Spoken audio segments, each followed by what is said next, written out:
Welcome back to App Mentor. In this tutorial, we'll guide you through the process of transferring tickets on Ticketmaster in 2024. Whether you need to send tickets to a friend or family member, this step-by-step guide will ensure you understand how to do it efficiently.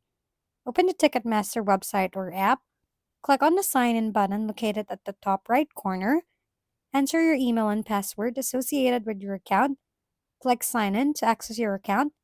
Once logged in, go to the My Tickets section.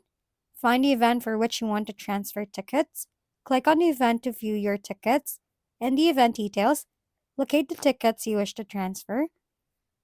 Look for the transfer option, usually highlighted or available as a button. After clicking transfer, you will be prompted to enter the recipient's information. Input the recipient's email address. Optionally, you can add a personal message to accompany the ticket transfer. Review the details of the tickets and recipient information. Confirm that everything is correct. Click on Done to complete the process. If you have further questions or run into issues, consider reaching out to the Ticketmaster support for assistance.